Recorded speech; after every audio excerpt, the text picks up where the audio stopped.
You are listening to the Independent Dealer Podcast with hosts Luke Godwin and Jeff Watson. Hello and welcome to the Independent Dealer Podcast, brought to you by Buckeye Dealership Consulting. Luke, just you and I today, hot topics, man. I want to talk about a couple of interesting news articles that have come up and just kind of get your take on a few of them. Because I think there's a lot going on right now in the car industry, especially as it has to do with pricing, right? There's such a crazy disparity between auction prices, retail prices, demand, this post-COVID kind of hangover, and like all this demand that was pulled forward. Like, I don't know, man. It's crazy. And I say that, but we always say it's crazy. Yeah, I mean, it's that time of the year. Prices are, at their peak probably, I would think 2 weeks ago, maybe 3 weeks ago with the auction at their peak. I think we will see a steady fall from here, in my opinion, until the end of the year. I don't see demand that's going to keep it where they are. When you start seeing floor plans back out, you can really see a precipitous drop in prices, and I think we'll probably see that with interest rates rising. So I think there's a perfect storm to cause prices to come down. I do not believe they're going to come down rapidly. I believe it's going to be a steady downturn in prices. Kind of like your typical slow burn. And it's funny, we talk about this every year. It's like, yes, guys, prices go up in January, February, March. Like, that's what happens every single year. So what I'm going to find interesting is the tax time demand keeping some dealers afloat that would not have been afloat if they weren't selling cars, right? Because sales solves everything, right? Turn time solves everything. You could be heavy in your inventory, you could have curtailments, and you could be overbought. But as long as you're able to turn units and get them out the door, nothing really crashes. But now, if you're heavy into units and you bought them at yesterday's prices, and then all of a sudden the demand slows down and your sales drop, and at the same time the flooring line is knocking at your door, oh man. That's a perfect storm. And I mean, honestly, that's where retail dealers will find they may end up, unfortunately. Buy here, pay here dealers have the luxury that they don't have to sell cars to survive, right? Yeah, for a minute. And so it depends on honestly, it depends on how leveraged you are. Structure, Yeah, all that. But you can just say, okay, we're just going to sit here and collect cash. We're not going to buy an inventory, right? And you can do that. And it will get you to a certain point. Unfortunately, retail dealers don't have that luxury because they really don't have any residual revenue coming in. And so when expenses are higher because your floor plan interest rate ran up, when sales slow and the expenses you had on your dealership stay the same, it creates a really, really bad situation. And hopefully nobody listening to us is going to experience that. But it's just something to plan for, right, Jeff? Luckily, prices will fall. I believe new car production is up drastically compared to this time 18 months ago, this time 12 months ago. And so new cars are coming, prices are going to come down, and you'll see even rental cars starting to flow back into market, leases starting to flow back into market. So with a ton of miles. with a ton of miles. The other thing that's funny in this is you're going to have so many people upside down. I mean, and I've seen it, man, just some of the crazy, last week we had somebody was $14,000 upside down on a $14,000 maximum. They were trying to trade with us. And so this is going to create more repos, which will force prices down. It will also slow retail sales again. It will slow these sales while people try to pay out. And what you're going to find is more people are not willing to stick to it and pay out. So their credit rating is going to go down. There's going to be more repos on the market. Yeah. So, and I think the Manheim report came out and said that retail sales were down for March, right? I think overall retail sales 6%, something like that, down for March year over year. So we see a retail slowdown, even though the prices at the auction have stayed healthy. Yeah. They're going to fall. Yeah. So that like you said, creates kind of that perfect storm situation. What's interesting to me though, when you say that you don't see those prices and people being upside down, the cost of a new car has gone up too. right? So people's payments, that's something we've talked about before, but your average payment is like $700 now, or mid 700s. Yeah. I mean, that's jumped up, like $100 a month from last year. I mean, we hit like 650 and people were crazy. Like, oh, a new car, average payment, $650. Now the new car is $750. And the average used car payment's around the $600 range, right? Yeah. And average used is flirting with 600. So, I mean, cars are just more expensive. Part of that obviously is the interest rate spread, right? You look at like what was a new car interest rate at the 4%, and now you're like 7%, right? And used, you're similar, I think I you think were at that 7 up to 11. I think the average new car price is close to $50,000 now. Yeah. Which in the last I think in the last 3 years has gone up 30% or something crazy like that, or maybe 20%. It's a big number. And you know what we saw? We have seen inflation in our industry more than I believe maybe any industry, except for maybe eggs for a certain point. But I mean, it's just incredible. I've never lived through inflation like this. I mean, I did live through inflation like this, but I was too young to understand it. But now we're really in a pickle. Yeah. Inflation for industries like ours they're drawn out, right? Like eggs might spike, toilet paper might spike, some of these silly runs and issues in the supply chain may spike certain inflation on certain things. But for ours, it's such a long lead time, right? Cars are such a long process. And other industries have that when you're talking about manufacturing goods or electronics or these larger, long lead time type items. But ours has so many little components that come from all over the place, and each one jumps up 10%. And that adds to that overall cost of the car when it finally gets here. Then there's another piece of that. That inflation lasts for years. Yeah. Because of people financing their cars for too long, right? And so it leads to repos, and it leads to bad credit. It leads to these things. So it's not just the initial portion of inflation in the goods sold. It's a chain reaction and it's a snowball, and we've got to observe that. My question is, does it leave air cover for used cars to stay high in price, right? Because a new is now 40, 50 grand. That 1 or 2 year old model one is actually selling for more than retail, because the new one went up so much. Those used prices have more room where it's like, man, the difference between a used and a new, okay, I'm just going to buy used because new has gotten crazy. Yeah, I think. So I was trying to sell a customer a 2021 F-150 Lariat the other day, and let's just say that it was 50. It was to him, it's going to be $58,000. Jeff. Yeah. And so I pull up the window sticker, and the window sticker was show him the window sticker. was like 55, right? Yeah. And he goes, well, Luke, I can pay more than the window sticker if I want to. I have the money to do it, but I'm not going to.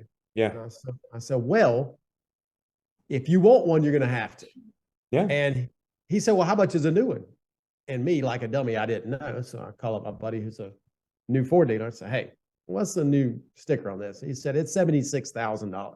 And I go, what?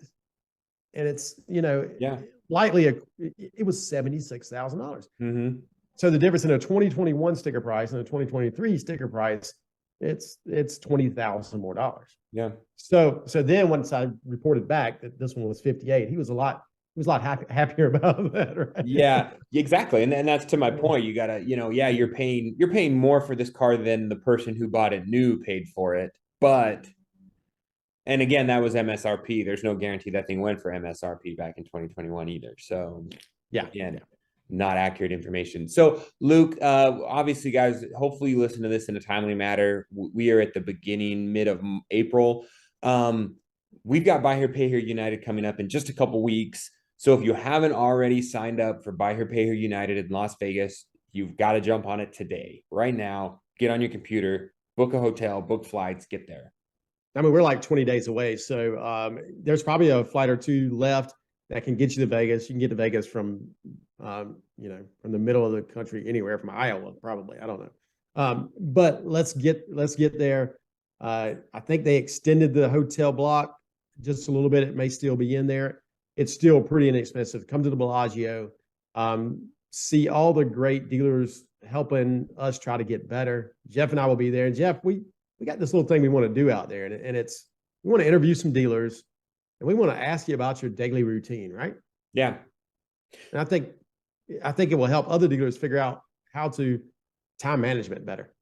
Yeah. Yeah. It's so true. As dealers, we always battle the work-life balance, B, the personal, our own health. We think we're going to live forever and we don't need to take care of ourselves. And there's always a fire to put out, but there are a handful of dealers that are able to balance that out. And I think it takes a lot of discipline. Even for me, if I have an early morning meeting, I blow off the gym. I blow off these other things that I need to be doing because the car lot always seems to take precedence over some of these things that could be more important.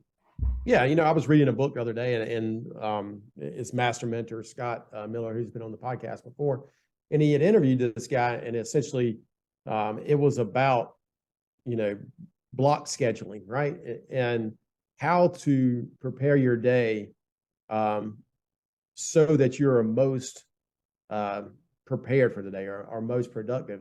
And I really wanted to focus in on that myself. One of our listeners actually reached out, texted me the other day, said, "Hey, it'd be awesome to hear what other dealers are doing." So we're going to take that, run with it, and hopefully, if you see us there, say hello and let's make some podcast magic. Yeah, we definitely have a great time at those conventions. Anyone that hasn't been to them, and you're in the buy here, pay here, this is a great one to go to because we have a good time. Great time. We definitely have a good time. So Luke, one other thing I want to talk to you about was we've read a lot about new car store consolidation.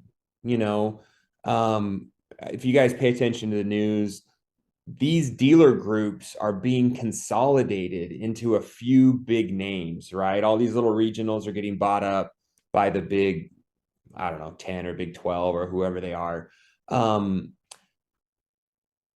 How is that good or bad for us? Is that something us as independents need to pay attention to? Do you feel like that's going to have repercussions down the road? I think it's horrible for the industry as a whole.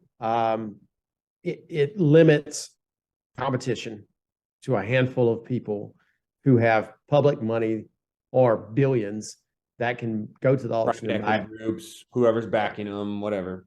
Whoever, so they can just go to auction and buy everything they want to, right? Mm-hmm. They can kind of control the market, and they do. I think it's unfortunate. It's also unfortunate for someone who would, an independent that would like to have a new car franchise.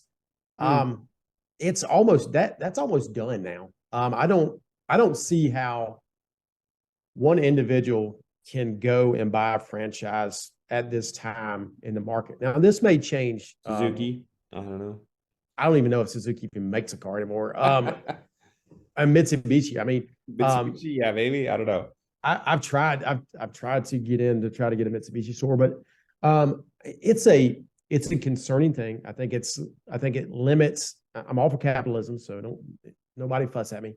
I think it limits competition, and I think it limits entrepreneurship in the car space. But on the other hand, are we even going to have franchise dealers 15 years from now? That's Tesla has proven that it works to not have franchise dealers. I think Rivian is light years behind, and Lucid and places like that. I don't know if they'll ever catch up, but I can tell you this: if Ford Motor Company and General Motors and Toyota decided and somehow found a loophole in the legislation to say we're done with franchises and we're just going to do this on our own, they could do it. And if they do it, these franchise dealerships are not going to be worth anything. Well, what I could see is the economies of scale from the dealerships, right? If you can go in and say, hey, Ford tries to come after my franchise license, and me and 10 of my large dealer group principals get together and say, hey, we own 75% of your franchise locations in the US, me and 10 of my buddies, we're formidable. Whereas back in the day, Chevy had come in and strip you of your franchise license just because they didn't like you and hand it to the guy across the street.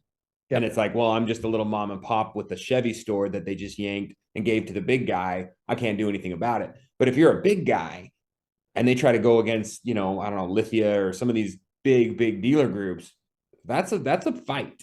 That's a formidable fight that those guys will not give up their franchise and let Ford go direct to consumer because they've got billions of dollars sunk into that.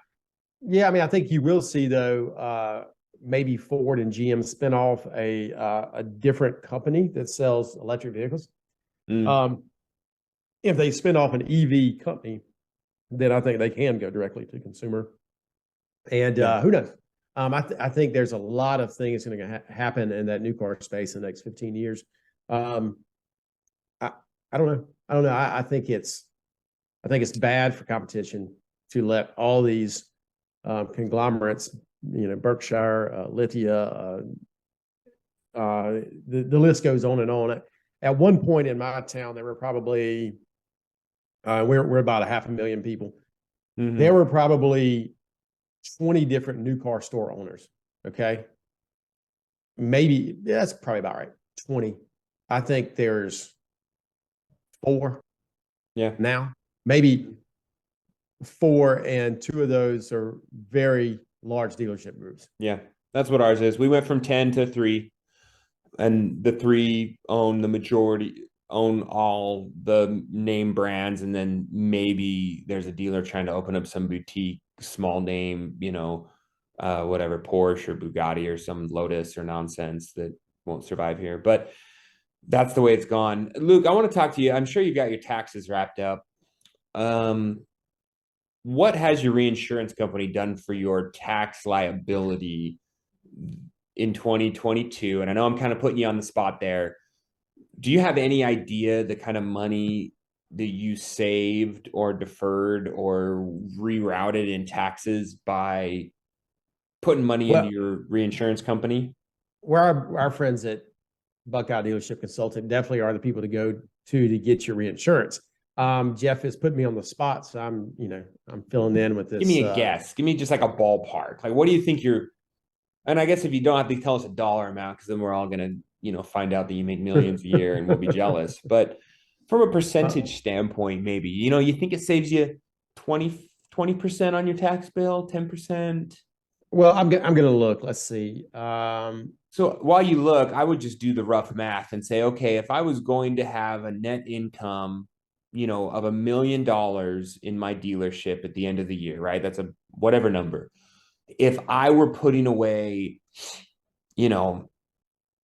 what, 100, 200, 300, 400. I mean, if you were netting $1 million, you're probably putting 500,000 away, or could potentially put 500,000 away into a reinsurance company through, your warranties, through GAP, if you were really taking full advantage of it. And maybe we need to get the guys on here to give us some better math, but I imagine you could probably reduce 25% or more of your tax burden. I'm almost to a number here, Jeff. You can keep talking about how great Buckeye Dealership Consulting is. But I will give you a real number here in a second. While Luke gets that, guys. Yeah. So obviously the guys at Buckeye, great sponsors of the podcast. Get your reinsurance set up now. The craziness of tax time has slowed down for you. You're going to have some time on your hands. So if you didn't do it at the first of the year, what was interesting to me is I looked up my CPI number the other day, and I had no idea I had so many people on CPI and so many people paying, because I don't do a good job of pushing it with my salesmen to sell my CPI program. But also, I haven't even looked at the numbers to know what kind of money I'm bringing in through CPI. So I was actually pretty surprised. It's at least enough to buy lunch once a week or so. So yeah, go figure. It's that is really good. So are we looking at the number compared to gross income? Sure. I don't know. I would just want to know. So I think compared to gross income, let's just say, sorry guys, I know this makes for great radio. It's about 17%. Okay. So right in that ballpark, that was your gross receipts. You're putting away about 70% into your reinsurance company as an expense. So when you compare that to your bottom line, it's probably a much, much larger number that it would save you compared to your net. If you're It's saying, almost 40, it's almost 40% of the bottom yeah, line. my net would have been $1 million, but I was able to put 400,000 away into my reinsurance company. So my net income is only 600,000, of which I will now pay my taxes on, depending on your state and other interests. But anyways, the argument is do the math, look at what you paid in taxes, look at what you could have reduced that tax burden by having your reinsurance. And it's just not that, it's the wealth, Jeff. And we've talked Yeah. about it so many times. You just put money away, put money away, put money away, put money away. Yeah. So that was a lengthy advertisement for Buckeye. But Luke, I want to wrap up our segment with one other thing. Consumer Reports came out with their top cars. Their top cars. I love how stupid Consumer Reports are. But go ahead. Anyways, so I want to run a couple of these past you. Under 15 grand. What's that? Under 15 grand, is that right? Yeah, some are under 15, some are under 10. Okay. And they have different segments, small cars, blah, blah, blah. So let's just rapid fire these. Small car under $10,000, they gave that to the Nissan Leaf. The best small car under $10,000. I don't know anything about the Nissan Leaf. I've never owned one in my life. 13 and 15 Nissan Leaf. Yeah, I've never bought a single one. I can't speak to that either. They're god-awful ugly. Best mid-size car under $10,000, the Subaru Legacy. No. The Legacy. Outback, maybe. Well, the problem with, never mind. I don't want to go there. I hate them so bad. Best mid-size SUV under $10,000, the Nissan Murano. No chance. It's garbage. It's just straight garbage. Well, I don't even know where that came from. That's straight garbage. Worst car produced. Insane. I got a text from a buddy yesterday that his wife was broke down on the side of the road. You know what kind of car it was? Yeah, Murano. A Murano. I said, I'm glad I didn't sell that to you. Anyway. Okay, the best small car in the 10 to 15,000 range. They have two. The Ford C-Max. I don't even know what that is. The mid-teens, 2014 to 2016 Ford C-Max. Honestly, I would probably agree with this. I wouldn't say the best small car, but it's the C-Maxes. I haven't bought a ton. I don't have a lot of issues. The other one is the Toyota Prius C. So Toyota Prius, not C, is one of the best cars ever made. The C, which Toyota don't tell you just stands for, is cheap. But anyway, I'll say this. So Toyota Prius cheap is probably better than any other car than any other non-Toyota car on the road, or non-Toyota, non-Honda car on the road. Huh. The 2013 to 15 Toyota Prius C. I don't know if anyone has any other input on that. I would love to know more. The Prius line confuses the crap out of me. There's C's, there's S's, there's level 3s, there's level 5s, there's 4, there's 2s, there's which one has which engine with which battery, and when did Toyota go off the rails with the Prius? Because I know early versions were mid versions were better, and then the later versions went shitty. I bet I've sold 500 Prius. Really? Yeah. Great cars. I don't even know where to start with them. Okay. The best mid-size large cars in the 10 to 15,000 range is the 2013-14 Honda Accord. 100% agree. We probably sell 10 a month. Just a wonderful, wonderful product. And you could find a 13 to 14 in that 10 to 15 range right now, right? With a little Miley, 4-cylinder LX, yeah. The runner-up was the Toyota Camry Hybrid. Yeah, great car. Okay. I don't know. Hybrids scare me. The best luxury car in that range is the Lincoln MKZ. Yeah. That 3.7 Lincoln motor is really top notch. If you avoid it. If it has a Lincoln badge on it, I don't buy it. You get the 2-wheel drive. That's a solid car. Well, Yeah, good. Minivan wagons in that same price range. They're saying the Toyota Venza. Yeah, 100%. That is good luck finding one for less than 15 grand, but that is a solid product. Yeah, the 13 to 14 Venza. I mean, not really a minivan, I guess wagon. Yeah. Yeah, wagon. That'd be a base LE car with a 4-cylinder, but that's a really good car. Okay, the small SUV in that range, the Mazda CX-5. I don't sell Mazdas. And the Toyota RAV4. Yeah, 100%. Brain, yeah, that's an obvious one. And the best pickup in the 10,000 to 15,000 range is the F-150. No, Toyota Tacoma. No, you can't buy one for 10 to 15,000. I know. What are you talking about? What are you talking about? That's the end of the article and the end of their list. And that one really just takes the cake for me, is it's like, you bring me every Toyota Tacoma in the mid-teen range that you can find with respectable miles for 10 to 15 grand, and I'll buy it. I mean, what year Tacoma was that? It said 2013. Oh my gosh. Maybe a pre-runner, maybe 200,000 miles. And even buy a pre. You You can't buy a pre-runner for that. You can buy the single cab, the base single cab with roll-up windows without AC for that, I think. Well, the picture they have is like an SR5 with a dual quad cab. So yeah, it's very misleading. We got to talk about our friends at Primal Inn and yes. You're going to need some money, guys. I'm actually going to visit my banker tomorrow. Tax season was very good. And when tax season is good, what does it do to your cash in your buy here, pay here business, Jeff? Is that why my bank account is so low right now? That is why your bank account's so low. But those boys at Primal Inn, they will take care of you. Todd Yates is a professional, and he will help you figure out how to get better running your buy here, pay here business, and also figure out how to get you capital to run it more smoothly. And the beauty of loaning money right now is if you can get it, which I believe Primal End and with today's interest rates, if you can make that pencil for you, you are going to be running a lean business in a time that hopefully will not get much worse, but you're not coming in with fake puffed up financials, right? It's like, sure, anyone can make these programs work, or my flooring line makes sense, or my buy here, pay here portfolio makes sense when I'm getting money at 4% and 5%, right? Yeah. And then when it starts getting into that 9 and 10% area, does that break everything? So if you can do it now, you can do it. Like they always talk about, some of the best startups and some of the best businesses are always born out of recessions, right? They're born in hard times when they really have to like make every single dollar count. When things are great and it's all frothy, man, we all get fat and happy. So, and what we also hear out there is commercial property is going to start to go down. So, Matt, in the next little bit, it might be a time to look at buying your property, or maybe moving to a better piece of property. And Primal Inn, of course, can help you do that as well.